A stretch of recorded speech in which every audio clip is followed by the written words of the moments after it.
The digital clock on my Honda's dashboard glowed 11:43 p.m. as I merged onto I-94, leaving behind another 16-hour shift at Children's Hospital.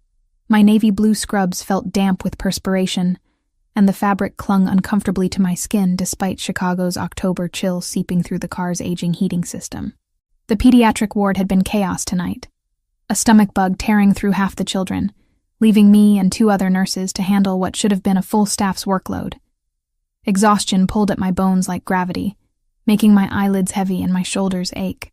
I rolled them back, trying to work out the knots that had formed from hunching over tiny patients for hours. My reflection in the rearview mirror showed exactly what I expected. Emma Walsh at 26, looking every one of her years plus a few extra.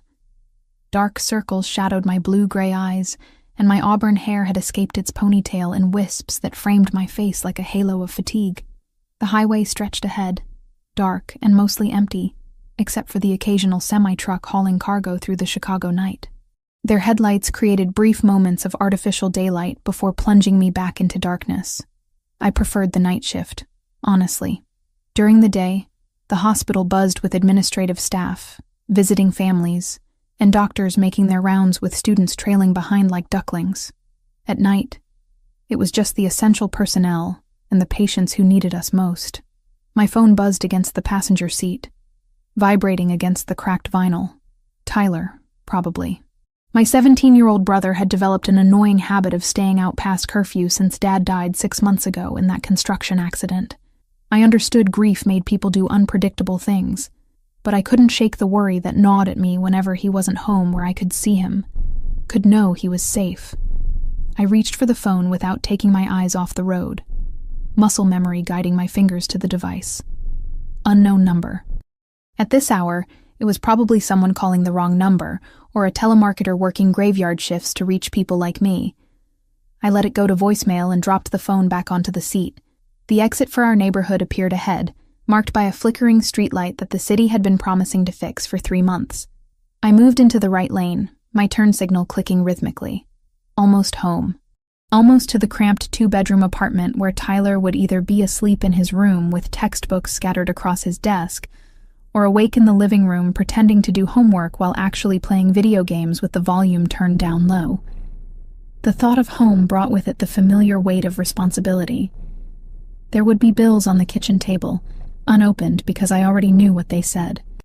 Past due notices from the electric company, the credit card I'd maxed out paying for Dad's funeral, the student loans that followed me like shadows, no matter how many double shifts I picked up.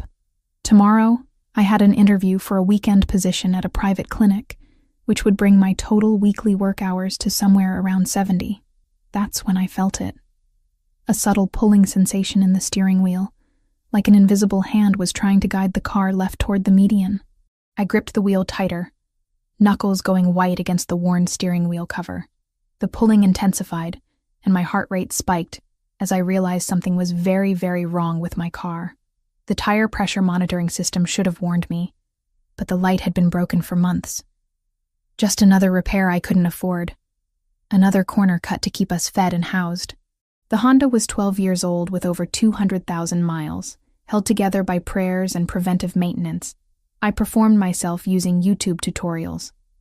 The steering wheel jerked violently to the left as the front right tire exploded, with a sound like a gunshot echoing through the car. The Honda veered sharply toward the concrete barrier that separated the highway from a steep, tree-lined embankment. I yanked the wheel in the opposite direction, adrenaline flooding my system, but the overcorrection sent the car into a wild fishtail across both lanes of the highway. Time fractured into slow-motion horror. I could see every detail with crystalline clarity. The way the headlights swept across the guardrail like a lighthouse beam, the spiderweb crack that appeared in my windshield from the stress, the coffee cup in my console that launched itself into the air. My medical training kicked in, and part of my mind began cataloging potential injuries, even as I fought for control. The car hit the guardrail at a 30-degree angle, metal screaming against metal in a shower of sparks that lit up the darkness like the 4th of July.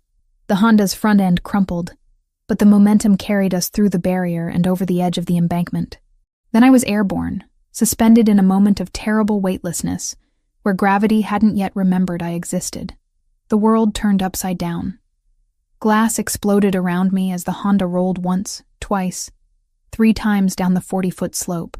My body slammed against the seatbelt with each rotation, and I felt something pop in my left shoulder. The airbag deployed with a bang that left my ears ringing, the chemical smell of the inflator mixing with the metallic taste of blood in my mouth. The car finally came to rest against a cluster of oak trees with a sound that would be etched into my nightmares forever. Assuming I lived to have nightmares. The engine made horrible dying sounds before falling silent, leaving only the tick of cooling metal and the drip of fluids I didn't want to identify. When the chaos stopped, I was hanging upside down, suspended by my seatbelt like a broken marionette. Blood from a cut on my scalp dripped steadily onto the crumpled roof below me, each drop creating a small crimson splash on the beige fabric. My left arm hung at an unnatural angle, sending bolts of white-hot agony through my shoulder with every heartbeat.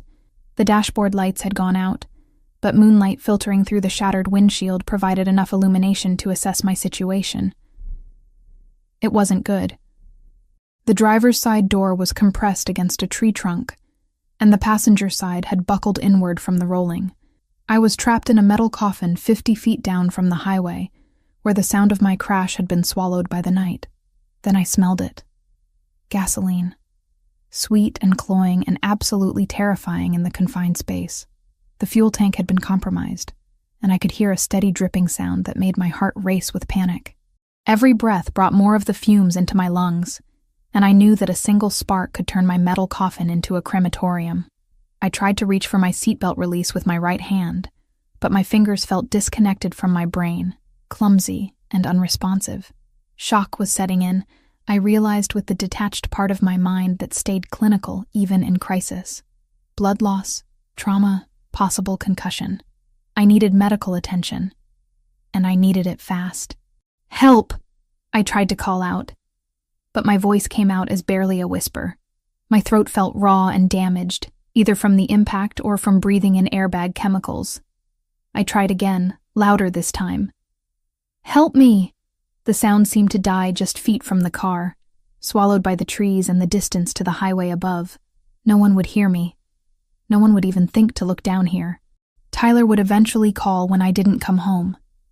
But by then, the gas fumes would either have overcome me or turned me into a fireball. The thought of my brother coming home to an empty apartment, wondering where I was, waiting for someone who would never walk through the door again, gave me a surge of desperate strength. I had to get out. I had to survive. Tyler had already lost our parents. He couldn't lose me, too.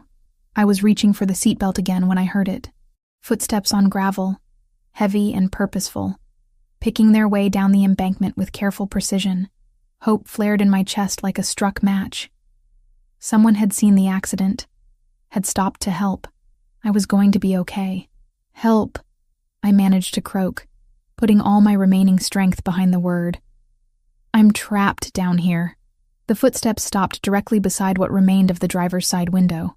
I couldn't turn my head enough to see clearly without sending lightning bolts of pain down my spine, but I caught a glimpse of expensive leather shoes. Italian leather, if I had to guess, polished to a mirror shine that reflected the moonlight. Not the steel-toed boots of a construction worker, or the practical sneakers of someone just trying to help. These were shoes that cost more than I made in a month. "Jesus Christ," a voice said, and it was like velvet wrapped around steel, deep and controlled, with an accent that definitely wasn't Chicago, something smoother, more refined, East Coast maybe, or European influence. "What the hell were you doing out here?" It wasn't really a question directed at me, more like he was having a conversation with himself, trying to piece together how a pediatric nurse had ended up upside down in his vicinity at nearly midnight on a Friday. I heard the crunch of safety glass under his feet as he moved to get a better angle, assessing the situation with what sounded like professional efficiency. "Sir, please," I whispered, my voice barely audible even to my own ears. "I can't feel my left arm.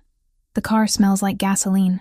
Silence stretched between us, filled only by the continued dripping of fuel and the distant hum of traffic on the highway above. Then, so quietly I almost missed it, he spoke again. This wasn't an accident. I woke to sunlight streaming through floor-to-ceiling windows and the soft murmur of voices speaking in a language that definitely wasn't English. My body felt like I'd been hit by a freight train, every muscle aching in ways I didn't know were possible. The bed beneath me was impossibly soft, wrapped in sheets that felt like silk against my skin. Nothing like the rough cotton ones I'd bought at Target 3 years ago and still used at home. Home. Tyler. The memory of the accident came flooding back in vivid detail. The tire exploding, the car rolling down the embankment, the smell of gasoline, and then him, the man with the expensive shoes, and the velvet voice who'd said it wasn't an accident. I tried to sit up, and immediately regretted it, as pain shot through my left shoulder like lightning. My arm was in a sling, professionally bandaged, and when I touched my head, I found more bandages covering what felt like stitches along my hairline. I wouldn't move too quickly if I were you. The voice came from the corner of the room, and I turned my head carefully to find its source. A man in his early 60s sat in an expensive-looking chair, a medical bag at his feet, and a kind smile on his weathered face. "You've suffered a concussion, 3 cracked ribs, and a dislocated shoulder. You're lucky to be alive, Miss Walsh." He knew my name. How did he know my name? I tried to speak, but my throat felt like sandpaper. The doctor, because he was obviously a doctor from the way he moved and spoke, noticed my distress and poured water from a crystal pitcher into a matching glass. "Small sips," he instructed, helping me hold the glass with my good hand. The water was ice cold and tasted better than anything I'd ever experienced. "I'm Dr. Castellano. I've been taking care of you for the past 14 hours. 14 hours. Tyler would be frantic by now. I had to call him, had to let him know I was alive. I looked around the room, taking in details that seemed to belong in a luxury hotel rather than a hospital. Mahogany furniture, original artwork on the walls, and windows that looked out over manicured gardens that stretched as far as I could see. "Where am I?" I managed to croak. Dr. Castellano exchanged a glance with someone behind me. I turned as much as I could without aggravating my injuries, and felt my breath catch in my throat. A man stood near the doorway, arms crossed over a chest that filled out a charcoal gray suit like it had been tailored specifically for his body, which, given the obvious quality of the fabric, it probably had been. He was tall, maybe 6'2", with black hair styled in a way that looked effortless, but probably cost more than my monthly rent. His skin had an olive tone that suggested Mediterranean heritage, and his eyes were the most unusual shade of gray-blue I'd ever seen. A small scar marked his chin, a thin white line that only added to his dangerous appeal. Because that's what he was, I realized with a certainty that went beyond logic. Dangerous. Everything about him screamed power and control, from the way he held himself to the expensive watch on his wrist, to the way Dr. Castellano deferred to him without saying a word. "You're in my home," he said, pushing off from the doorframe and moving closer to the bed. His voice was exactly as I remembered from the accident, smooth and controlled with that hint of an accent I still couldn't place. "You're safe now. My home. Not a hospital. Not a hotel. His home." I looked around the room again with new eyes, taking in the personal touches I'd missed before. Family photos on the dresser, too far away for me to make out faces. A leather-bound book on the nightstand with a bookmark halfway through. This was a guest room, but in someone's private residence. "I need to call my brother," I said, trying to project more strength than I felt. "He'll be worried sick. Already taken care of." The man moved to the window, hands clasped behind his back as he looked out over the grounds. "Tyler Walsh, 17 years old, junior at Lincoln Park High School. He's been informed that you were in an accident and are recovering safely. He believes you're at Northwestern Memorial." Ice flooded my veins. He knew about Tyler. Not just his name, but his age, his school. How? Why? And what did he mean Tyler believed I was at the hospital? "Who are you?" I demanded, though demand might have been too strong a word for the whisper that came out of my damaged throat. He turned from the window, and those unusual eyes fixed on mine with an intensity that made me want to look away. I didn't. Something told me that showing weakness to this man would be a mistake I might not survive. "My name is Salvatore Romano," he said, as if that should mean something to me. When I didn't react with recognition, something that might have been amusement flickered across his features. "And you, Emma Catherine Walsh, are exactly who I thought you were. Dr. Castellano cleared his throat discreetly. If you'll excuse me, Mr. Romano, I should check on the young lady's bandages. Salvatore nodded once, a gesture of dismissal that the doctor accepted without question. As he approached the bed with his medical bag, I noticed his hands shaking slightly. Not from age or illness, but from something else. Fear, maybe. Or nervous respect for the man who'd just left us alone. Your injuries are healing well, Dr. Castellano said, unwrapping the bandage on my head with practiced efficiency. The cut required 12 stitches, but it was clean, no sign of infection. The shoulder will take longer, but you'll have full range of motion eventually. How long do I have to stay here? I asked, wincing as he prodded at the stitches. That's not my decision to make, he replied carefully. And there was something in his tone that sent another chill through me. Mr. Romano will discuss that with you when you're feeling stronger.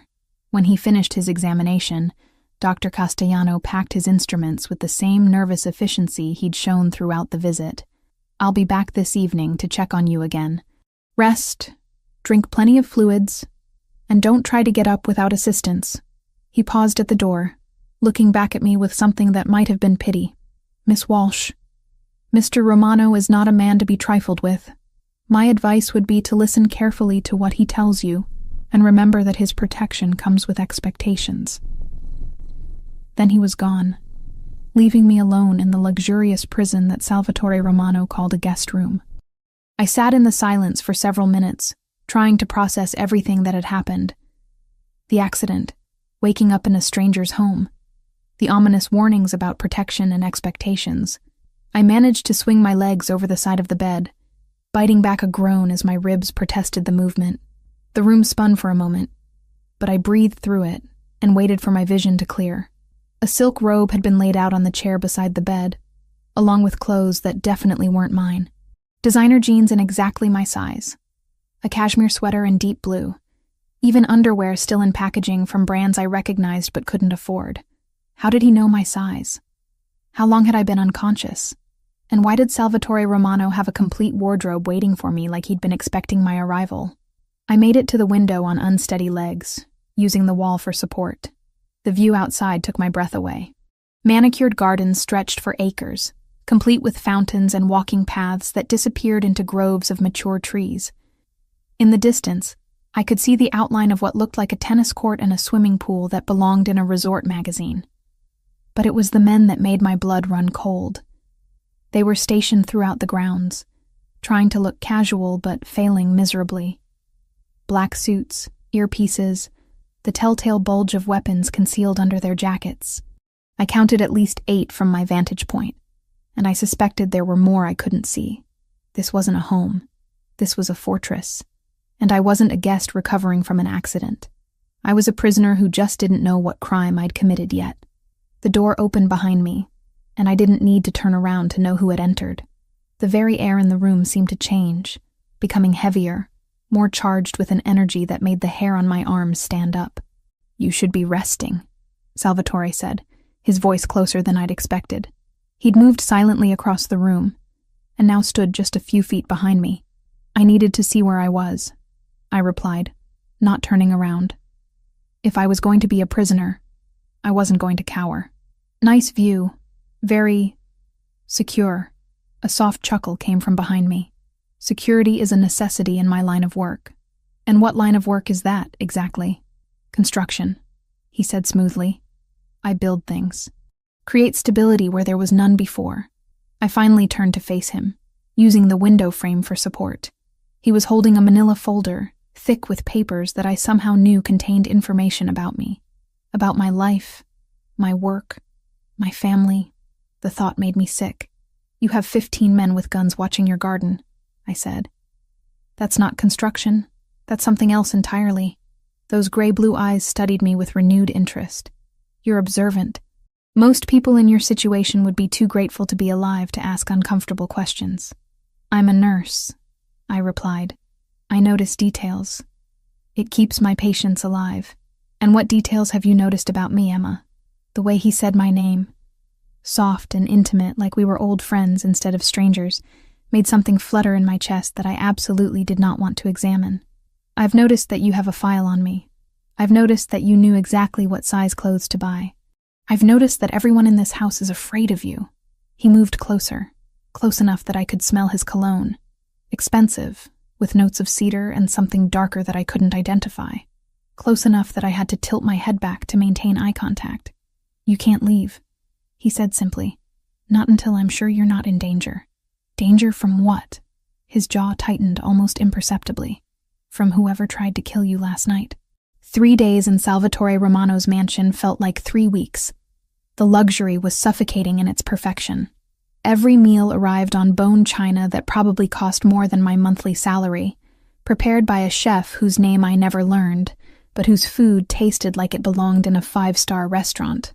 The clothes that appeared in the walk-in closet each morning fit me perfectly, from Italian designer jeans to cashmere sweaters in colors that complemented my complexion in ways my Target wardrobe never had.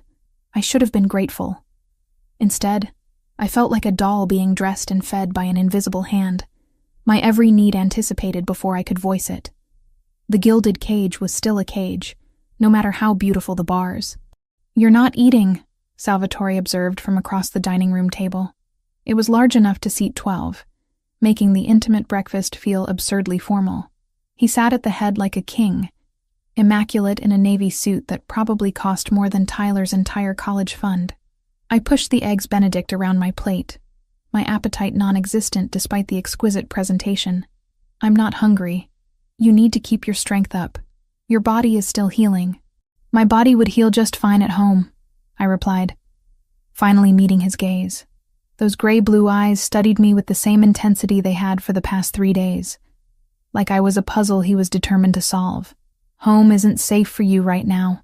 "So you keep saying, but you haven't explained why." I set down my fork with more force than necessary, the sound echoing in the cavernous room. "You said someone tried to kill me. Who? Why? And don't give me another vague non-answer about danger." Salvatore was quiet for a long moment, his fingers drumming silently against the pristine white tablecloth. When he finally spoke, his voice carried a weight that made my skin prickle with unease. "Your father owed money to some very dangerous people, Emma. $80,000 in gambling debts and loans he took out to pay for your mother's cancer treatments." The words hit me like a physical blow. Dad had always been careful with money, almost obsessively so after Mom's medical bills started piling up. The idea that he'd been gambling, borrowing from loan sharks, felt impossible to reconcile with the man who taught me to balance a checkbook when I was 12. "You're lying," I whispered. But even as I said it, pieces began falling into place. The mysterious phone calls he'd taken in another room, the way he'd grown increasingly stressed in the weeks before the construction accident, the cash he'd somehow found to keep us afloat when his disability payments weren't enough. I wish I were. Salvatore reached into his jacket and withdrew a photograph, sliding it across the table toward me. "This is Victor Kozlovsky. He's the man your father borrowed from." The photo showed a middle-aged man with pale skin and cold eyes, standing outside what looked like a nightclub. He was unremarkable in every way, except for the cruelty that seemed to radiate from his expression, even in a still image. "Russian?" I asked, though I already knew the answer. "Bratva, the most ruthless branch of organized crime in Chicago." Salvatore's jaw tightened. "When your father died, that debt transferred to you. Victor has been patient, but patience has limits." My hands started to shake, and I pressed them flat against the table to hide the tremor. $80,000. "I don't have $80,000. I don't have $8,000. Victor doesn't care about your financial situation. He cares about sending a message to other debtors about what happens when obligations aren't met." The eggs Benedict turned to ash in my mouth. "The accident. You said it wasn't random. Your tire was sabotaged. A small puncture that would fail under highway speeds, designed to look like a blowout." His voice was matter-of-fact, like he was discussing the weather instead of attempted murder. "If I hadn't been in the area, if I hadn't heard the crash," he didn't need to finish. "I'd be dead, and Tyler would be alone in the world, probably next on Victor's list." "Why were you there?" I asked. "In the area, I mean. That's not exactly a residential neighborhood." Something flickered in his expression. Gone too quickly for me to interpret. "I own property nearby. I was conducting business." "Business. At midnight on a Friday. The kind of business that required 15 armed men and a fortress disguised as a home. What kind of construction do you do, Salvatore? He leaned back in his chair, studying me with those penetrating eyes. The kind that requires careful planning and attention to detail. The kind where mistakes can be fatal. It wasn't an answer, but it was more honest than anything else he'd told me. I appreciated the acknowledgement that we both knew his construction company was a front for something darker. I need to call in sick to work, I said, changing the subject, because I wasn't ready to examine what it meant that I was having breakfast with a man who was almost certainly a criminal. They'll fire me if I don't show up for 3 days without notice. Already handled. You requested extended leave due to stress following a car accident. Very understandable, given the circumstances. The casual way he'd taken control of my life should have been infuriating. Instead, I felt a treacherous flutter of relief that someone else was managing the details I was too overwhelmed to handle. You can't keep me here forever, I said, though it sounded weak even to my own ears. I can keep you alive. Everything else is negotiable. After breakfast, I retreated to the library, a room that had become my refuge over the past 3 days. Floor-to-ceiling shelves held thousands of books in multiple languages, and a fire crackled in the marble fireplace despite the October warmth outside. It was the one room in the house that felt lived in, rather than staged for a magazine photo shoot. I discovered that Salvatore was an actual reader, not just someone who kept books for show. Dog-eared pages, handwritten notes in the margins, multiple bookmarks scattered throughout various titles. The eclectic collection ranged from classic literature to business strategy, to books on Renaissance art that were so specialized they had to be special orders. I was curled in the leather armchair by the window, trying to lose myself in Jane Austen, when I heard footsteps in the hallway. Not the soft, deferential steps of the household staff, but the confident stride of someone who owned everything he walked on. Salvatore appeared in the doorway, no longer wearing the navy suit from breakfast. He'd changed into dark jeans and a black sweater that clung to his broad shoulders in a way that made my mouth go dry. The casual clothes should have made him seem more approachable. Instead, they revealed the powerful physique that the tailored suits had only hinted at. "You're bleeding," I said, noticing the red stain spreading across his left sleeve. He glanced down as if just noticing the injury himself. "It's nothing." My medical training overrode my common sense, and I stood up too quickly, wincing as my ribs protested. "Let me look at it." "Emma, it's fine. You're dripping blood on a Persian rug that probably costs more than my car. It's not fine." I moved toward him, noting the way he tensed as I approached. "Sit down. Let me see." For a moment, I thought he would refuse. Then he moved to the couch, sitting on the edge like he was ready to bolt at any second. The vulnerability in the gesture was so at odds with his usual commanding presence that it made my chest tight. I perched beside him, close enough to smell that intoxicating cologne mixed with something sharper. Copper. Blood. "This is going to hurt," I warned, reaching for his sleeve. He caught my wrist, his fingers circling it completely. The touch sent electricity shooting up my arm, and I had to force myself to breathe normally. "I don't want you to see this," he said quietly. "See what?" Instead of answering, he released my wrist and pushed up his sleeve, revealing not just the fresh cut I'd noticed, but a canvas of scars that mapped a violent history. Bullet wounds, knife marks, what looked like burns from cigarettes or other implements of torture. His forearm told a story of survival that no construction worker should have to live. "My God," I whispered, my fingers hovering over the worst of the scars without quite touching. "What happened to you?" "I told you. I build things. Sometimes people object to my construction plans." The cut that had drawn my attention was deep but clean, probably from a knife rather than an accident. I examined it with professional detachment, though inside I was shaking at the evidence of how dangerous his world really was. "This needs stitches," I said. "I've had worse. That's not the point. Infection could set in, and with your lifestyle, I doubt you have time to deal with complications." I looked up to find him watching me with an expression I couldn't read. "I can do it. I've sutured hundreds of wounds." He was quiet for so long I thought he would refuse. Then, "There's a medical kit in my office, top drawer of the desk." 20 minutes later, I was bent over his arm with a needle and surgical thread, working by the light of the desk lamp. He hadn't made a sound during the procedure, hadn't even flinched when I injected the local anesthetic. I'd treated soldiers who were less stoic about minor injuries. "There," I said, tying off the last stitch.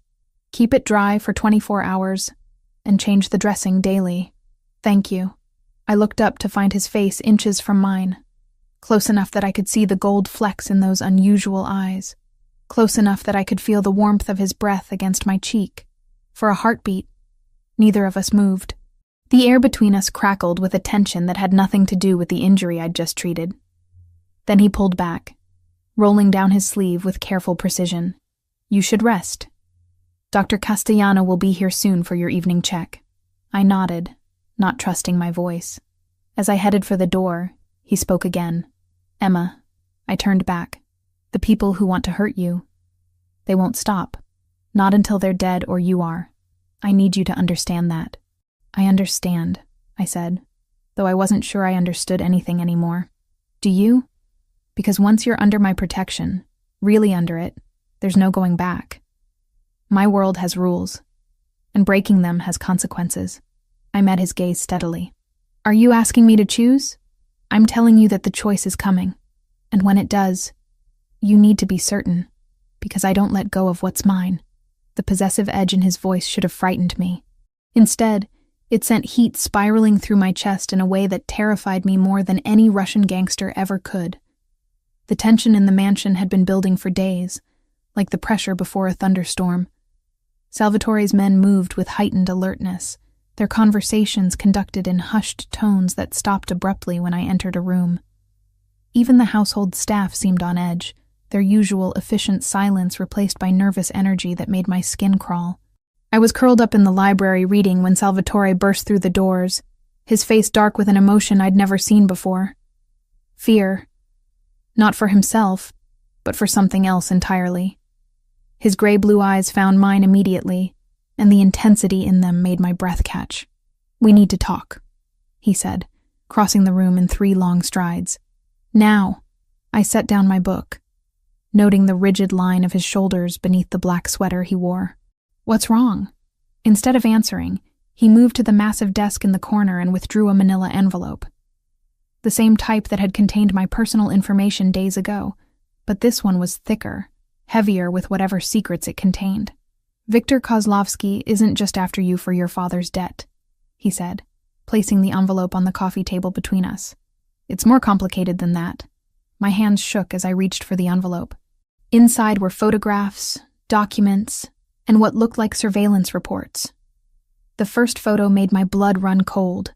It was Tyler, walking out of Lincoln Park High School with his backpack slung over one shoulder, completely unaware that someone was watching him through a telephoto lens. "They've been following him," I whispered, my voice barely audible over the crackling of the fire. "For how long?" 3 weeks. Salvatore's jaw was tight with controlled rage. "Ever since your father's death became public knowledge." I flipped through more photos. Tyler at the grocery store, Tyler at his part-time job at the movie theater, Tyler laughing with friends outside a pizza place. Each image was a violation, proof that my brother's life had been under scrutiny while I'd been obliviously working double shifts and worrying about bills. "There's more," Salvatore said, his voice gentler now. "Emma, your brother has been contacted by them." The envelope slipped from my numb fingers, spilling its contents across the Persian rug. Among the scattered papers was a transcript of what looked like a phone conversation. Tyler's name at the top of the page in stark black letters. "They threatened him," I said, the words coming out flat and emotionless as shock set in. "They told him he had to help them get to me. Victor gave him a choice. Cooperate, or watch his sister die the same way his father did." The implication hit me like a physical blow. Dad's construction accident hadn't been an accident any more than my car crash had been. Viktor Kozlovsky had orchestrated both, turning murder into convenient cover stories that no one would question.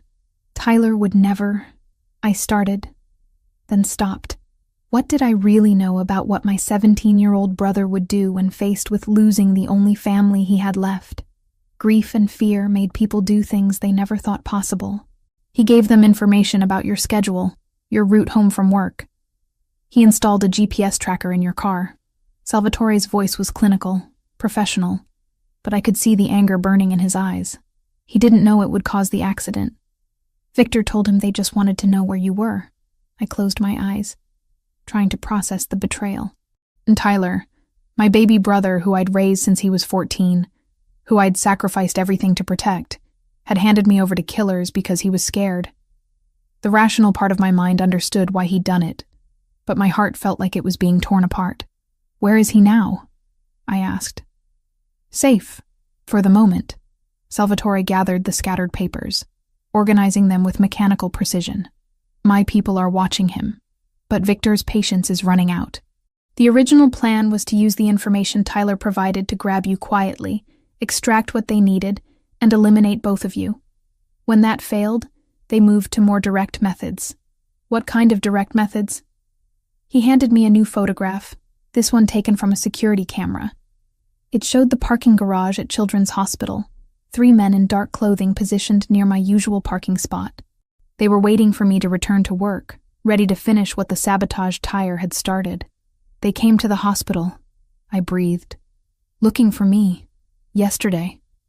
My men intercepted them before they could get close. His tone was matter of fact, but the weight of what he wasn't saying settled over me like a shroud. Intercepted. Not arrested, not warned away. Intercepted in the permanent sense. You killed them. I protected what's mine. The possessive declaration should have terrified me.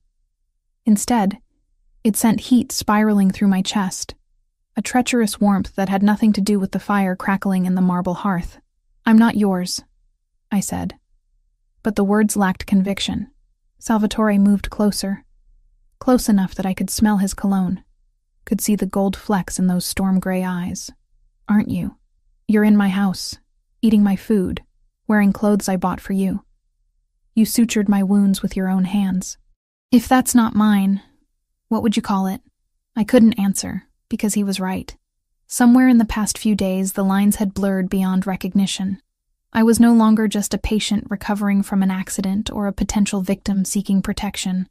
I had become something else entirely, something that didn't have a name, but felt dangerously close to belonging. What happens now? I asked instead. Now we end this. Victor thinks you're dead or hiding. As long as he believes that, Tyler is safe. But eventually he'll realize his original plan failed and start looking for alternatives. Alternatives like torturing my brother until he tells them where I am, among other things. His expression darkened. Victor Kozlovsky isn't known for his restraint when business doesn't go according to plan. I stood up abruptly, pacing to the window that overlooked the gardens. The sun was setting, casting long shadows across the manicured grounds. In the distance, I could see Salvatore's men patrolling the perimeter, their movements coordinated and professional. An army disguised as landscaping staff. I want to see him, I said. Tyler, I want to see my brother. That's not possible right now. I spun around to face him.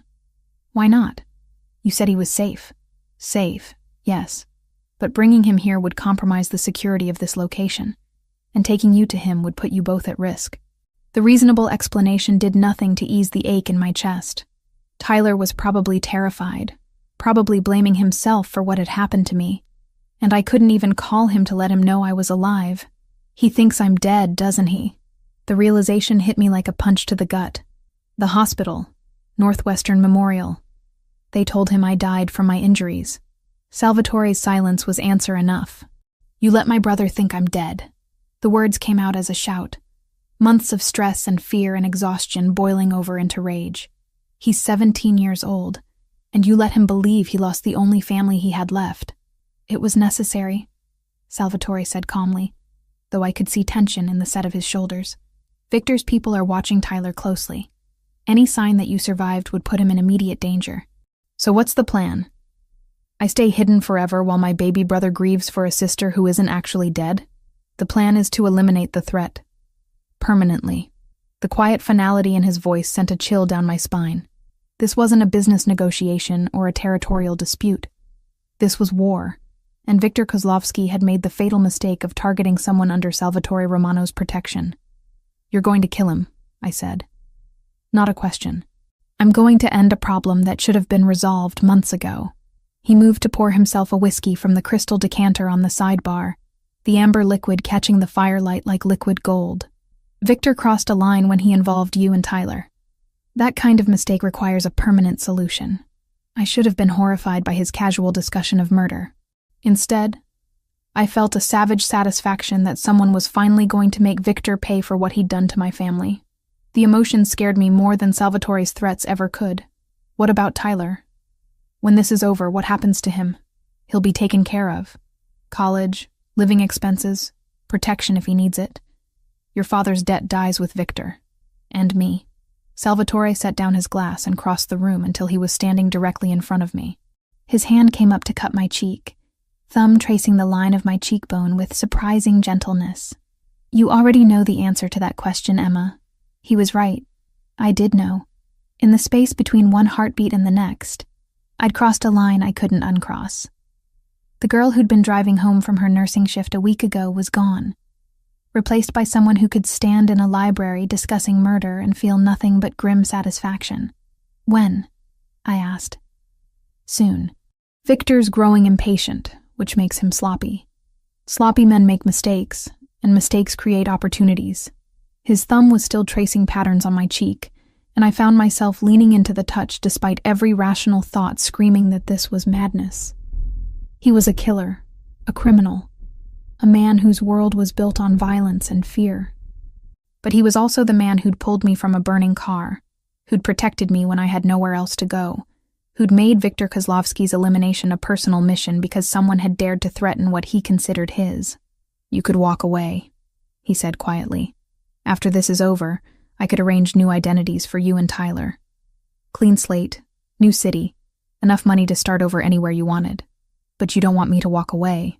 "No," he admitted, his voice rough with an emotion I couldn't identify. "I don't." "Why?"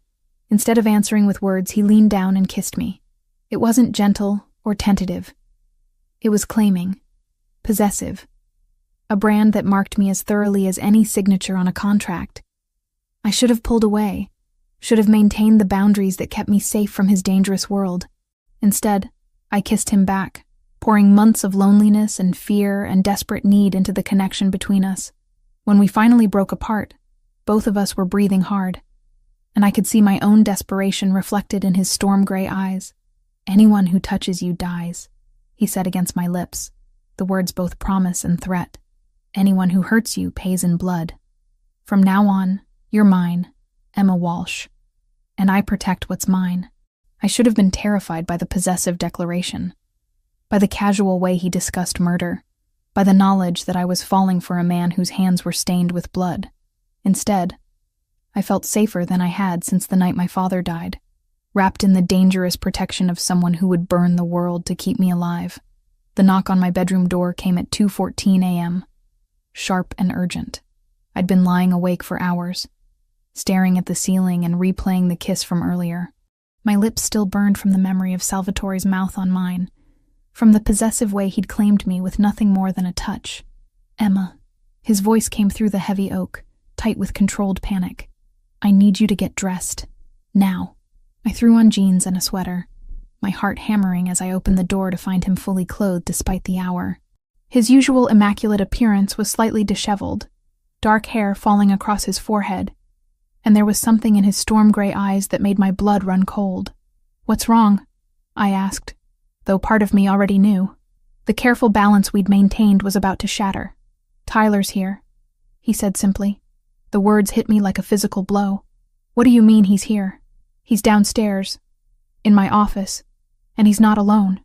I pushed past him, heading for the stairs, but his hand caught my arm gently but firmly. "Emma, wait. There's something you need to understand before you see him. Let go of me." The words came out harder than I'd intended, months of worry and fear bleeding into my voice. "I need to see my brother. He came here voluntarily," Salvatore continued, not releasing his grip. "With Victor's men. He thinks he's making a trade." The hallway tilted around me, and I had to grab the banister for support. "A trade for what?" "You. He believes if he delivers himself to me, Victor will let you live. The cruel irony of it made me want to laugh or cry or scream. Tyler thought he was saving a sister who was already dead, sacrificing himself for someone who was safe in the very house he'd just entered as a prisoner. "Does he know?" I whispered. "That I'm alive?" "No." "And Emma?" Salvatore's jaw tightened. "He's not the only one who thinks you're dead. Victor's people are convinced they succeeded in the car crash. Tyler coming here, trying to negotiate for your life, confirms their success in their minds. So what happens now? Now we have a problem. I can't let Victor's men leave alive, not after they've seen this location. And I can't let Tyler go back to them knowing what he knows about my operation."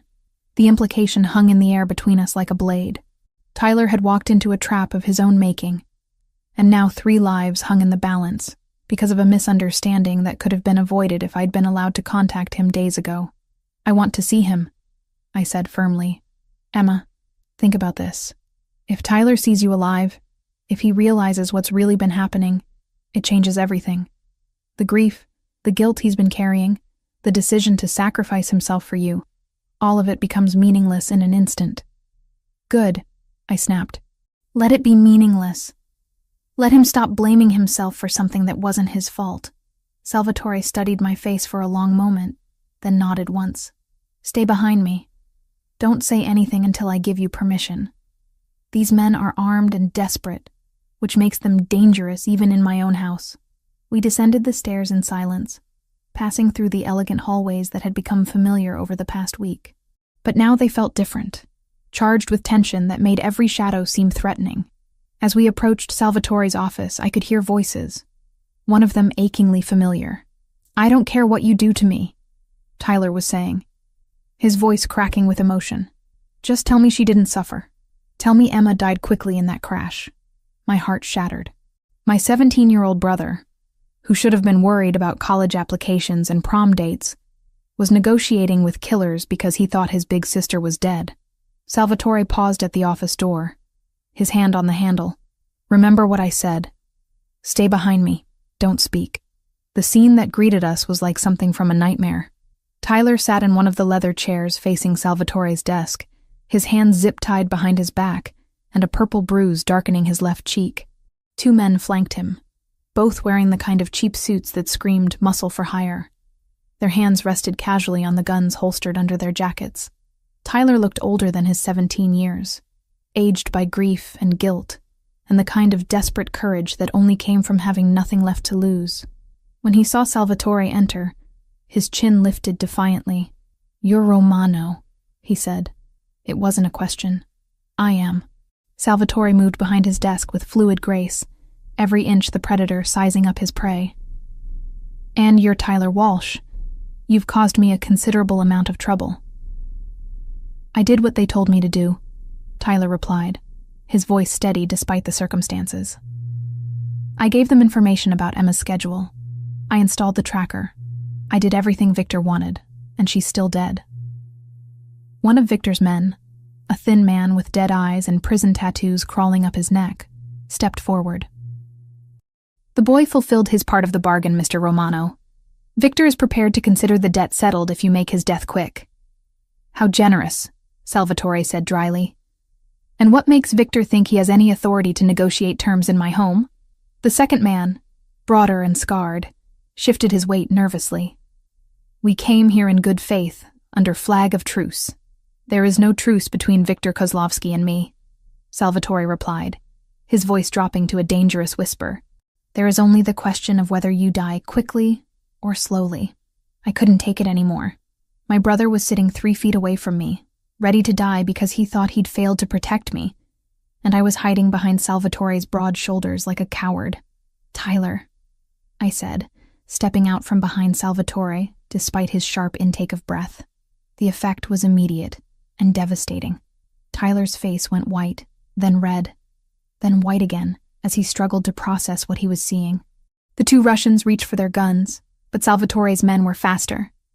Suddenly, the office was filled with the metallic click of safeties being disengaged. "Emma?" Tyler's voice was barely a whisper. "You're dead. I saw the news report. Northwestern Memorial confirmed it." "I'm alive," I said, my own voice thick with tears. I'm alive, and I'm okay. And none of this was your fault. But the tracker, the accident, he was hyperventilating now. Great gulping breaths that made his words come out in gasps. Victor said if I helped them find you, they'd make it quick. They said you were going to die anyway because of Dad's debt. Tyler, listen to me. I started toward him, but Salvatore's hand on my shoulder stopped me. The Russians were still armed, still dangerous, and my brother was in the middle of their kill zone. This is impossible, the thin man snarled.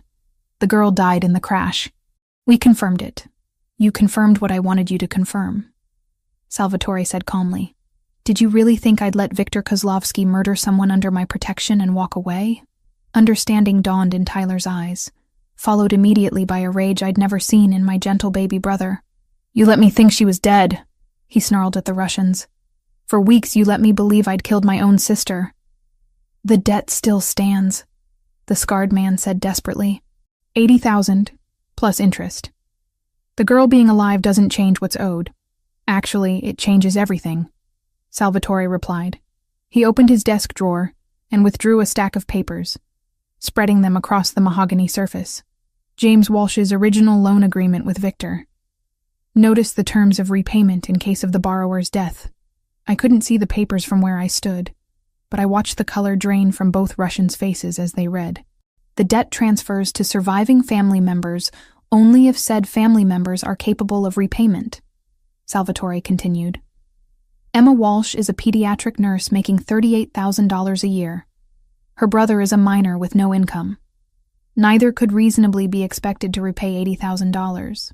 Victor won't accept that interpretation, the thin man said, but his voice lacked conviction. Victor won't have a choice. Salvatore's smile was sharp as a blade. Because Victor is going to be too dead to argue. The next few seconds happened so fast I could barely process them. The scarred Russian went for his gun, but Salvatore was faster. The sound of the gunshot was deafening in the enclosed space, and suddenly there was blood spreading across the man's chest as he collapsed. Tyler threw himself sideways out of his chair as chaos erupted. The thin man managed to clear his weapon, but one of Salvatore's guards put 2 bullets in his back before he could fire. The sharp smell of gunpowder filled the air, mixing with the metallic scent of blood. When the violence ended, Tyler was huddled against the bookshelf, his zip-tied hands making it impossible to cover his ears against the ringing gunshots had left behind. I rushed to him, dropping to my knees and pulling his shaking form against my chest. It's over, I whispered into his hair. The same words I'd used to comfort him after nightmares when he was small. It's over, baby brother.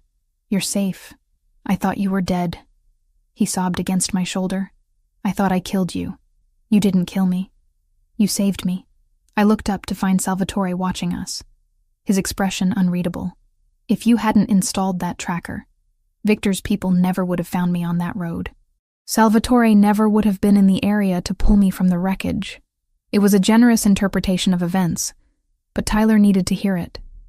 He needed to understand that his choice, born of fear and desperation, had ultimately led to my salvation rather than my destruction. Salvatore moved around the desk, careful to avoid the spreading pools of blood, and crouched down beside us. With surprising gentleness, he cut Tyler's restraints with a knife that appeared from nowhere. Your sister is right, he said quietly. Everything you did led to her being under my protection. Victor underestimated the strength of that protection. And now he's going to pay for his mistake. Tyler looked up at him with red-rimmed eyes. Are you going to kill him? Yes. The simple honesty of the answer seemed to steady Tyler in a way that false reassurances never could. He nodded once, accepting the reality of the world he'd stumbled into. Good, he said, and I saw an echo of my own savage satisfaction reflected in his young face. Someone should make him pay for what he did to our family. In that moment, I realized that Tyler and I had both crossed lines we could never uncross. We were no longer the innocent siblings who'd been grieving our father's death and struggling to make ends meet. We were something else now, something harder and more dangerous. We were family to Salvatore Romano, and that meant everything had changed forever. 2 days after the shootout in Salvatore's office, I found myself sitting across from Tyler in the mansion's breakfast room, watching him devour a stack of pancakes like he hadn't eaten in weeks, which, knowing my brother's tendency to forget meals when he was stressed, might have been close to the truth. "These are incredible," he said, around a mouthful of food, gesturing with his fork at the chef's handiwork. "Do you eat like this every day?" "The food is better than our usual," I admitted, sipping coffee from bone china that probably cost more than our monthly grocery budget used to. It felt surreal, this domestic scene playing out in the aftermath of such violence. But Tyler seemed to be adapting to the luxury with the resilience that only teenagers possessed. "Emma," he said, his expression growing serious as he set down his fork. "What you said the other night, about me saving you by installing that tracker. We both know that's not really what happened." I'd been dreading this conversation, but my brother deserved honesty after everything he'd been through. "No, it's not. But Tyler, you were 17 years old, threatened by men who'd already killed our father. You made the only choice you could with the information you had. I betrayed you," he said quietly. "I gave them everything they needed to hurt you, and I did it because I was scared. You were protecting us both the only way you knew how," I countered. "And in the end, it worked out. Because of him." Tyler's gaze flicked toward the doorway where Salvatore had appeared, dressed in his usual immaculate suit, despite the early hour. Because he was there when you needed him. Salvatore entered the room with that fluid grace that never failed to make my pulse quicken. He poured himself coffee from the silver service, the domestic action at odds with the controlled violence I'd witnessed just days before. "How are you feeling, Tyler?" he asked, settling into the chair at the head of the table. The question was casual, but I could see him assessing my brother with those sharp gray-blue eyes. "Better," Tyler replied. "Confused, but better. Emma says you've been protecting us both. Protection comes with a price," Salvatore said carefully. "I need you to understand that." I tensed, recognizing the tone. This wasn't a casual breakfast conversation. This was negotiation. The kind that would determine what happened to Tyler and me once Victor was eliminated. "What kind of price?" Tyler asked, proving he'd inherited more of our father's business sense than I'd realized. "Loyalty, discretion, an understanding that what you've seen here, what you know about my operations, can never be shared with anyone outside this room." Tyler nodded slowly. "I get that. But what about after? When this is over? What happens to Emma and me?" Salvatore's gaze found mine across the table, and I saw something there that made my breath catch. Want, yes, but also something deeper, something that looked dangerously close to love. "That depends on your sister," he said. The words hung in the air between us, heavy with implication. I knew what he was asking, what choice he was offering me. Stay and become part of his world permanently, or take the new identities and clean slate he'd mentioned before. Walk away from the safety of his protection and the dangerous intensity of whatever was growing between us.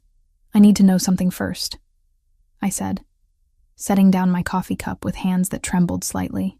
"The debt my father owed. The money that started all of this. You said Victor's interpretation of the loan terms was wrong. It was, but you could have used those same terms to void the debt entirely, couldn't you? From the beginning?" Salvatore was quiet for a long moment, his expression unreadable. "Yes. Then why didn't you? Why let me think I was in danger? Why go through all of this?" Tyler looked between us, sensing the undercurrents in the conversation that went far beyond financial obligations and Russian gangsters. "Because," Salvatore said finally, "the first time I saw you in that hospital room, sitting beside your father's bed and reading to him even though he couldn't hear you, I knew I wanted you in my life. The debt gave me an excuse to protect you. The threat from Victor gave me a reason to keep you close. The honesty of the admission hit me like a physical blow. Everything. From the moment he'd found me in that wrecked car to the luxury prison of the past week had been orchestrated around his desire to possess me. You manipulated this entire situation," I said, anger and something else entirely warring in my chest. "You let me believe I was in mortal danger so I'd be grateful for your protection." "Yes. No excuses, no justifications. Just the simple truth that he'd engineered my dependence on him because he wanted me and wasn't willing to risk losing me to choice. I should have been furious, should have felt violated by the manipulation, betrayed by the lies. Instead, I felt oddly relieved that the pretense was finally over. No more games, no more carefully constructed reasons why I needed to stay.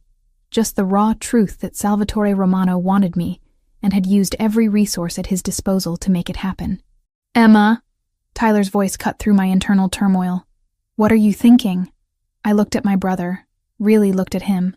He was 17, smart, resilient, but still young enough to need stability and guidance. In Salvatore's world, he could have both: college, protection, opportunities that would never have been available to a kid from our neighborhood. And me? What did I want? The answer came with startling clarity. I wanted the man who'd pulled me from a burning car and refused to let me go. I wanted the dangerous protector who'd killed for me without hesitation. I wanted Salvatore Romano, manipulation and all, because he'd shown me a version of myself I'd never known existed. "I want to see the contracts," I said finally. "The original loan documents, the terms Victor was operating under. Everything." Salvatore nodded and left the room, returning minutes later with a thick manila folder. I spread the papers across the breakfast table, Tyler leaning over my shoulder as I read through the legal jargon. It was all there, exactly as Salvatore had said. The debt had been James Walsh's alone, non-transferable upon death, unless surviving family members had both the means and legal obligation to assume it. Neither Tyler nor I qualified on either count. "Victor knew this," I said, looking up at Salvatore. "He had to know the debt wasn't legally enforceable against us." Of course he knew. But Victor's never been particularly concerned with legal niceties. He saw an opportunity to expand his territory and took it, using your father's death as an excuse to eliminate potential threats to his operations. Threats like you. Threats like me. I closed the folder and pushed it away, my decision crystallizing with each heartbeat. "Tyler, how do you feel about Northwestern University? Full scholarship, all expenses paid." My brother's eyes widened. "Are you serious?" "Very serious. But it would mean accepting that our lives have changed permanently. No going back to our old apartment, our old struggles. You'd be under Salvatore's protection, which means following his rules." Tyler looked at Salvatore with a maturity that broke my heart. "What kind of rules?" "The kind that keep you alive and successful," Salvatore replied. "Good grades, smart choices, loyalty to family. The same rules Emma will follow as my wife." The word hung in the air like a challenge. Wife. Not girlfriend, not lover, not temporary arrangement. Wife, with all the permanence and commitment that implied. "Is that a proposal?" I asked, my voice steadier than I felt. "It's a statement of intent." His gray-blue eyes held mine with unwavering intensity. "I don't share what's mine, Emma, and I don't let go. I should have demanded romance, should have insisted on courtship and declarations of love. But this wasn't a fairy tale. And Salvatore Romano wasn't a prince. He was a king in his own dark kingdom, and he was offering me a crown." "Tyler?" I asked, giving my brother veto power over a decision that would affect both our lives. He was quiet for a long moment, studying Salvatore with the careful attention our father had taught him to give important decisions. Finally, he nodded. "I think," he said slowly, "that you've been taking care of me my whole life. Maybe it's time someone took care of you." "Then I guess I have my answer," I said, looking directly at Salvatore. "Yes." The word was barely out of my mouth before he was moving, circling the table in 2 long strides and pulling me to my feet. His hands framed my face as he kissed me, deep and possessive and claiming. When we broke apart, I was breathless and dizzy, and completely certain I'd made the right choice. "There's no going back," he warned against my lips. "Good," I replied. "I'm tired of running." That night, after Tyler had been settled in his own wing of the mansion with enough video games and premium cable to keep any teenager occupied, Salvatore led me to his bedroom. Not the guest suite I'd been occupying, but his private sanctuary at the heart of the house. It was masculine and elegant, all dark wood and rich fabrics, with windows that looked out over the gardens I'd admired from a distance. But I barely noticed the decor because Salvatore was looking at me like I was something precious and dangerous, and entirely his. "You're not just mine," he said, echoing words from days before. "I'm yours too, Emma Walsh. Heart, soul, and everything in between." When he kissed me this time, it was different. Not the desperate claiming of before, but something deeper. A promise. A vow. A sealing of the bargain we'd struck over breakfast coffee and brutal honesty. And when he made love to me in the massive bed that would now be ours, it wasn't just possession or desire. It was belonging, the kind that went bone deep and changed everything it touched. Later, wrapped in silk sheets, with Salvatore's arm around me and his steady heartbeat against my ear, I realized I wasn't the same woman who'd been driving home from her nursing shift 2 weeks ago, that Emma had been surviving, existing, making do with less than she deserved. This Emma had everything: protection, luxury, love that came with sharp edges and absolute devotion. Most importantly, she had choice. Not the illusion of choice, but real power in a partnership with someone strong enough to handle whatever she brought to the table. No regrets? Salvatore asked quietly, his fingers tracing patterns on my bare shoulder. Only one, I replied, lifting my head to meet his gaze. That it took a car accident to bring us together. His smile was sharp and satisfied. I would have found another way. I told you, Emma. I don't let go of what's mine. And as his arms tightened around me in the darkness, I realized I didn't want him to. The call came at 3:17 a.m. on a Tuesday, 3 weeks after I'd officially become Salvatore's fiancée. I'd been asleep in his arms when his phone erupted with the harsh buzzing that meant emergency. He was awake instantly, the predator's instincts that had kept him alive for decades pulling him from sleep to full alertness in seconds. "Romano," he answered, his voice already sharp with focus. I watched his expression change as he listened, saw the muscle in his jaw tighten with controlled fury. "When?" A pause. "How many men does he have with him?" Another pause. Longer this time. "No, don't engage. Fall back and maintain surveillance. I'm on my way." He ended the call and was already moving, pulling on clothes with the efficient motions of someone who'd dressed for war countless times before. "What's wrong?" I asked, though the cold knot in my stomach already knew. "Victor's made his move. He's at the old warehouse district with Tyler." The words hit me like ice water. "That's impossible. Tyler's here. He's in his room." Salvatore's expression was grim as he buckled on a shoulder holster. "Check for yourself." I ran down the hall in my silk nightgown, my bare feet silent on the marble floors. Tyler's room was empty, his bed unslept in, the window standing open to the October night. On his pillow was a note written in his careful handwriting. "I'm sorry. I have to fix this. Victor contacted me tonight. He says if I come alone, he'll end the debt and leave you both alone forever.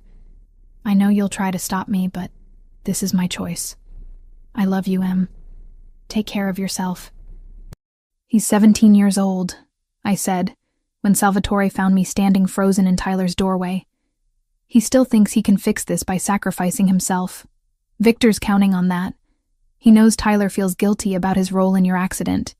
He's using that guilt to draw him out." I turned to face him, noting the tactical vest he now wore beneath his jacket, the additional weapons that had appeared on his person. "You're going after him. We're going after him," Salvatore corrected. "This ends tonight, Emma. One way or another. I'm not trained for this kind of thing," I protested, though I was already moving toward our bedroom to find clothes more appropriate for a rescue mission than silk lingerie. "You're a trauma nurse who's been learning to shoot for the past 3 weeks. And more importantly, you're Tyler's sister. If something goes wrong, if he's injured, I'll need your medical skills." The reminder of the shooting lesson Salvatore had insisted on sent a chill through me. I'd thought they were just part of learning to live in his world, insurance against a future threat. I'd never imagined I'd need those skills so soon. 20 minutes later, I was dressed in black jeans and a tactical vest of my own, a Glock 19 holstered at my hip, and my medical bag slung over my shoulder. I felt like I was playing dress-up in someone else's life, except the gun was real and heavy against my side, and my brother's life depended on how well I'd learned to use it. "Remember what I taught you," Salvatore said, as we climbed into the back of an armored SUV. "Breathe. Aim center mass. Squeeze, don't jerk. And Emma, if something happens to me, you get Tyler and you run. Don't try to be a hero." The warehouse district at 4 a.m., was a landscape from a nightmare. Abandoned buildings stretched for blocks, their broken windows like dead eyes staring out at the empty streets. Our convoy of 3 vehicles moved without headlights, navigating by street lamps in the pale glow of the city beyond. "There," said Lorenzo, Salvatore's lieutenant, pointing to a building in the distance where warm light spilled from several windows. "That's where they are. My men count 8 vehicles, maybe 30 personnel." Salvatore studied the building through binoculars. "Victor's not taking any chances. He knows this is his last play." "What's the plan?" I asked, though part of me didn't want to know. "Simple. We go in, we get Tyler, we kill everyone who tries to stop us." The matter-of-fact way he said it should have horrified me. Instead, I felt a savage satisfaction that my brother's captors would pay for their mistake. The approach was carefully coordinated. Salvatore's men had been planning for this contingency for weeks, and it showed in the precision of their movements. We left the vehicles 4 blocks away and approached on foot, using abandoned buildings and shipping containers for cover. I stayed close to Salvatore, my heart hammering as we crept through the industrial maze. The weight of the gun at my hip was both comforting and terrifying, a reminder that I might have to take a life before the night was over. "Movement on the roof," Lorenzo whispered into his radio. "2 snipers, northeast corner. Take them out quietly," Salvatore replied. "We go in 60 seconds. I watched through a crack in a shipping container as 2 of Salvatore's men scaled the side of the building with spider-like efficiency. The snipers never knew what hit them. "Go." The next few minutes were chaos orchestrated with military precision. Salvatore's men moved like ghosts, taking out Victor's sentries with suppressed weapons and tactical coordination that spoke of serious training. This wasn't just a construction crew with guns. This was a private army. We entered through a service door that had been quietly cleared by the advance team. The interior of the warehouse was a maze of crates and machinery, perfect for an ambush, but also perfect for infiltration if you knew what you were doing. The sound of voices led us deeper into the building. Victor's voice, heavily accented and filled with the kind of casual cruelty I'd come to associate with him from recordings. And Tyler, trying to sound brave but unable to hide the fear in his young voice. "You came alone, just like you promised," Victor was saying as we crept closer. "Very admirable. Very stupid, but admirable." "I kept my word," Tyler replied. "Now keep yours. Leave my sister and Salvatore alone." Victor's laughter was like breaking glass. "Oh, my young friend, did you really think it would be that simple? Your sister cost me 3 good men and considerable face in the community. That kind of debt requires payment in blood. You said if I came, you'd let them go. I said I'd end the debt. I never said they'd survive it. I saw red. Without thinking, I stepped around the corner with my gun drawn, medical training overridden by protective fury.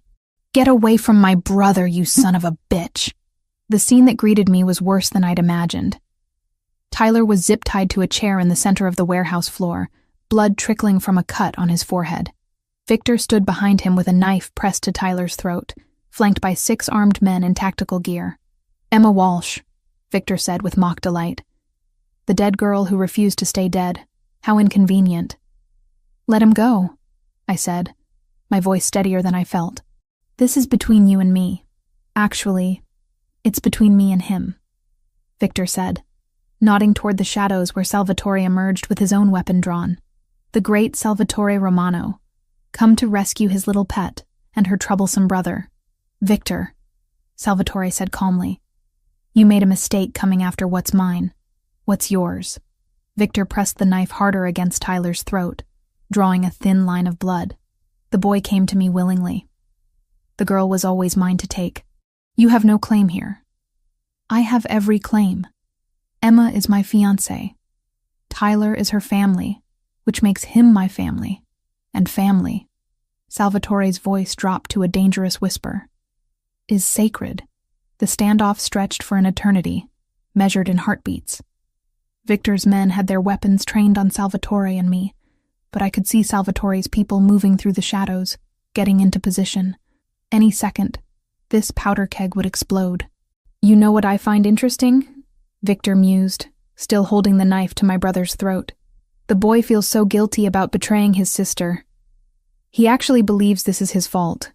It's not his fault, I said firmly. It's yours. Ah, but that's where you're wrong. You see, young Tyler here has been very helpful, not just with the tracker, but with other information as well. Haven't you, Tyler? My brother's face crumpled with shame. Emma, I'm sorry. He said if I told him about Salvatore's security, about the layout of the house, he'd make it quick for both of you.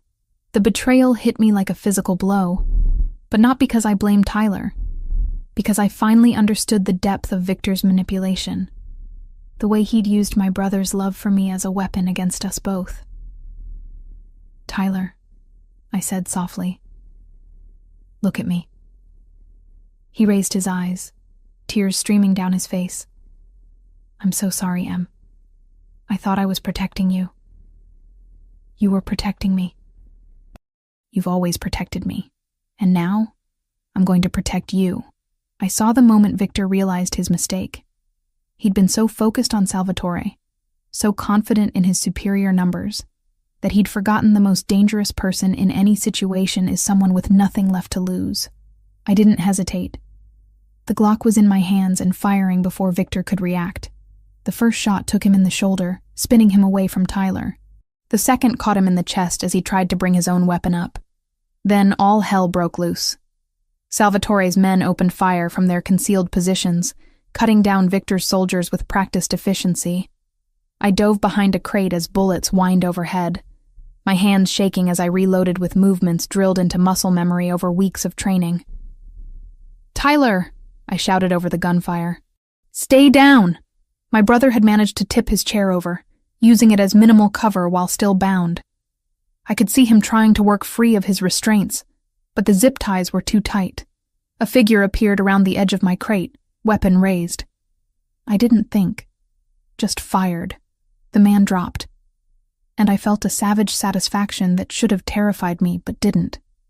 He'd threatened my family. In Salvatore's world, that was a death sentence. The gunfight lasted maybe 3 minutes, though it felt like hours. When the smoke cleared, Victor's men were down and Salvatore was moving toward Tyler with a knife to cut his restraints. But Victor wasn't done yet. I saw him rising from behind a pallet where he'd taken cover, blood streaming from his wounds, but his eyes still filled with hatred. He had a gun in his hand, and it was pointed at Salvatore's back. I didn't shout a warning. There wasn't time. I just put 3 bullets center mass into Victor Kozlovsky, watching him fall back with a satisfaction that went bone deep. It's over, I said, lowering my weapon as Salvatore cut Tyler free. It's finally over. Tyler fell into my arms, both of us shaking with adrenaline and relief in the aftermath of violence. I thought I'd gotten you killed, he sobbed against my shoulder. You saved us, I replied, meaning every word. If you hadn't come here, Victor would have kept hunting us forever. This way, it's finished. Salvatore approached us, his own weapon holstered. We need to move. Police response time in this area is about 15 minutes. As we walked out of the warehouse, stepping over the bodies of our enemies, I realized something fundamental had changed inside me. The woman who'd been driving home from her nursing shift 3 weeks ago was gone forever, replaced by someone who could kill to protect her family and feel no regret. I was no longer Emma Walsh, pediatric nurse and struggling guardian. I was Emma Romano, the future wife of a man who ruled through violence and fear, and I was exactly where I belonged. 6 months after Victor Kozlovsky's death, I stood in the bridal suite of St. Anthony's Cathedral, adjusting the antique lace veil that had belonged to Salvatore's grandmother. The woman staring back at me from the full-length mirror was barely recognizable as the exhausted nurse who'd been driving home from a double shift that night in October. This Emma had learned to shoot with deadly accuracy. This Emma could discuss money laundering over dinner without flinching. This Emma wore a custom Valentino wedding dress that cost more than most people's annual salary and felt perfectly comfortable in it. You look beautiful, Em, Tyler said from behind me, his voice thick with emotion. He'd grown 3 inches in 6 months, and filled out with the kind of confidence that came from knowing he was protected by one of the most powerful families in Chicago. Northwestern University had accepted him early admission with a full scholarship, courtesy of the Romano Foundation's educational initiative. You clean up pretty well yourself, I replied, turning to admire my brother in his perfectly tailored tuxedo. The scared 17-year-old who'd sacrificed himself to save me was gone, replaced by a young man who understood the weight of family loyalty and wore it well. A soft knock interrupted our moment. Mrs. Romano? The wedding coordinator peered around the door, her eyes bright with the kind of excitement that came from organizing a wedding with an unlimited budget. It's time. Mrs. Romano. In 10 minutes. That would be my legal name. Emma Catherine Romano, wife of Salvatore Romano, First Lady of an empire built on carefully controlled violence and legitimate business ventures that had grown exponentially under my influence. The cathedral was packed with 300 guests, a mix of Chicago's political elite, business leaders, and carefully vetted members of Salvatore's organization. I'd insisted on transparency about what kind of wedding this was. Everyone who sat in those pews knew exactly who they were celebrating. As the wedding march began, Tyler offered me his arm. "Ready?" he asked. "I've been ready since the night he pulled me from that car," I replied. The walk down the aisle felt like a victory parade. Mayor Davidson nodded respectfully from the third row. Federal Judge Morrison, whose daughter's life I'd saved in the pediatric ward 2 months ago, smiled warmly from the fifth. The careful balance Salvatore had built between legitimacy and his darker enterprises was on full display, and I was about to become its centerpiece. But none of that mattered the moment I saw him waiting at the altar. Salvatore stood like a king in his domain, immaculate in a charcoal gray morning coat that emphasized his broad shoulders and lean frame. His dark hair was perfectly styled, but I could see the small scar on his chin that I'd traced with my fingers countless times. His gray-blue eyes found mine immediately, and the intensity in them made my breath catch just like it had that first night. When Tyler placed my hand in Salvatore's, I felt the familiar jolt of electricity that connected us. His fingers were warm and steady, a reminder of all the ways those hands had touched me, protected me, claimed me.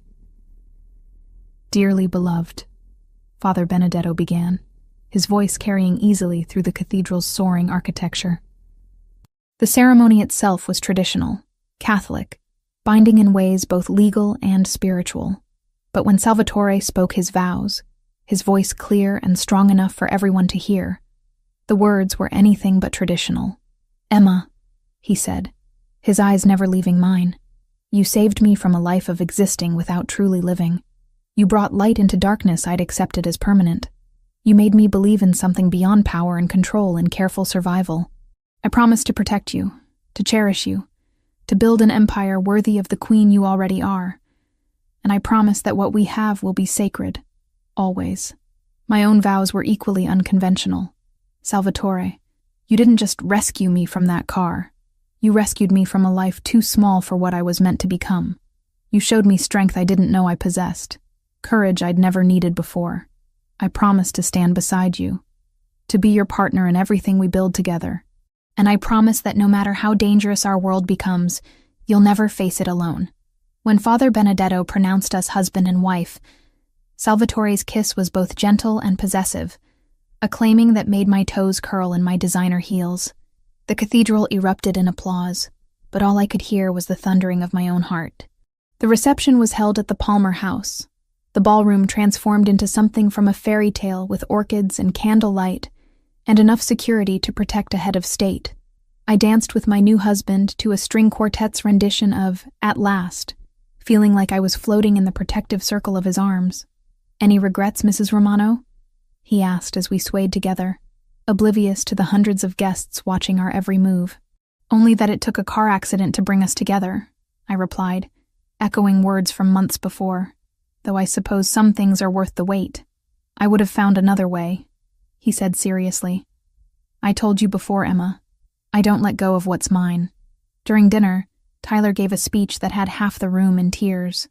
He talked about second chances and family loyalty, and the man who'd given us both a future neither of us had dared to dream of. When he finished, he raised his champagne glass in a toast. "To my sister Emma, who taught me that sometimes the most dangerous thing you can do is trust someone completely. And to Salvatore, who proved that sometimes the most dangerous people are exactly the ones worth trusting.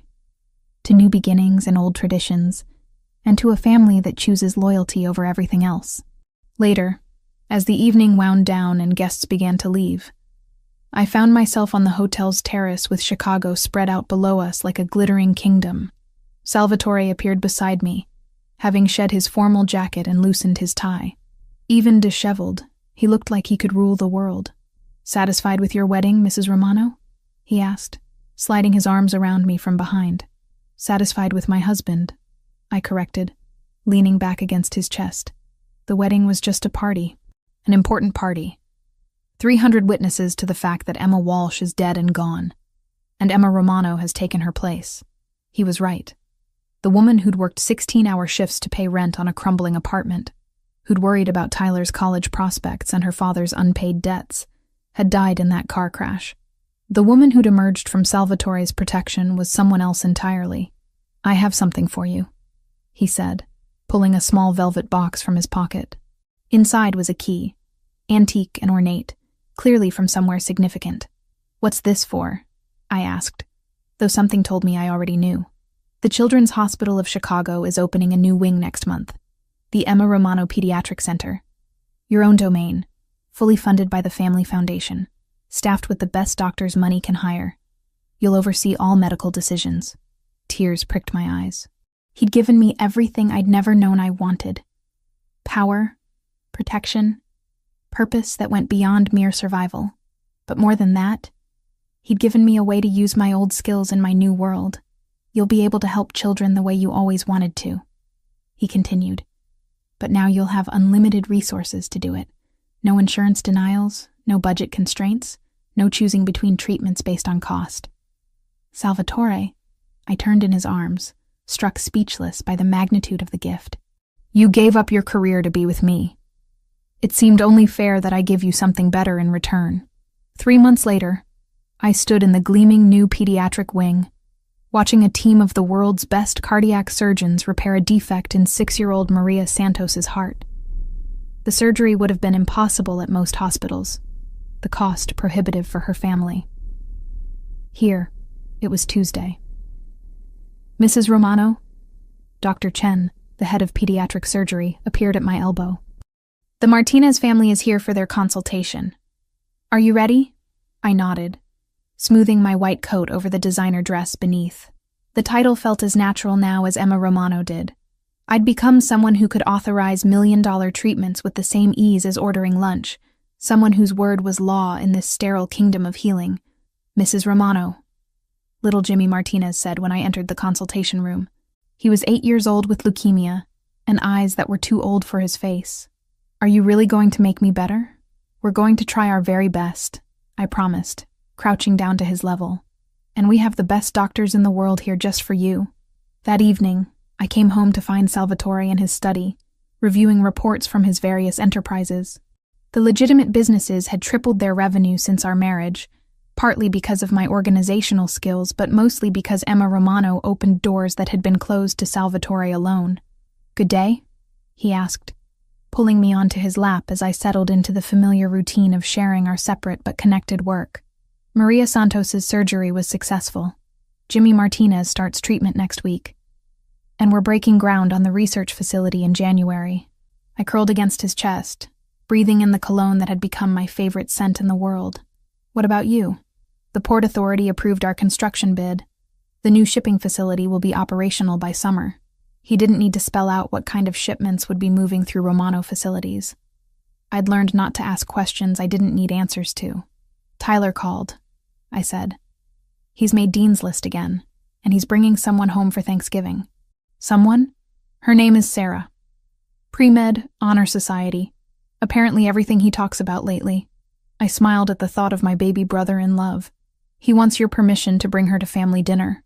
"Of course." Salvatore's arms tightened around me. "She'll need to be vetted, naturally. Background check, family history, the usual security measures." I'd learned that the usual security measures for Romano family members were extensive enough to rival FBI clearances. But Sarah would pass. Tyler had good instincts about people, and he'd never bring someone dangerous into our world. "There's something else," I said, my voice carefully neutral. "Dr. Castellano wants to schedule a consultation next week. Salvatore went very still beneath me. What kind of consultation? The kind that involves discussing prenatal vitamins and birthing centers. I pulled back to meet his eyes. Seeing the moment, understanding dawned. I'm pregnant, Salvatore. 8 weeks. The expression that crossed his face was unlike anything I'd ever seen before. Wonder, protectiveness, joy, and a vulnerability that made my chest tight. His hand moved immediately to my still flat stomach, spreading wide as if he could feel the life growing there. You're sure? He asked quietly. Dr. Castellano ran the test twice. We're having a baby. He kissed me then, deep and claiming and reverent all at once. When we broke apart, his eyes were bright with unshed tears. A baby, he repeated, like he was testing the words. Our baby. Are you happy? I asked, though the answer was written all over his face. Happy doesn't begin to cover it. His thumb traced circles on my stomach. She'll be perfect. Beautiful and strong and completely protected from anything that could hurt her. She? Instinct. His smile was soft and wondering.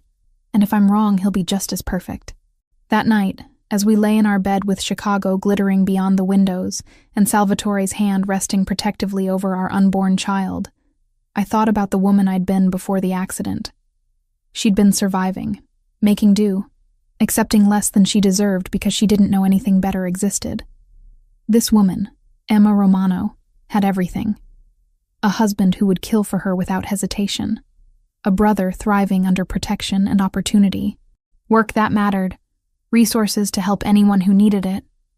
And now, a child who would grow up knowing nothing but love and safety and power. No regrets? Salvatore asked quietly, echoing our wedding night conversation. Only one, I replied, settling deeper into his embrace. That it took me 26 years to find you. He laughed softly. I would have waited longer if necessary. Some things are worth any price. And as his arms tightened around me and our child, I knew he was right. The girl who'd been trapped in that burning car had died in the wreckage. The woman who'd emerged from Salvatore Romano's protection had been reborn into a life bigger and more dangerous and more beautiful than anything she'd ever imagined possible. I was exactly where I belonged. Finally, completely, forever home.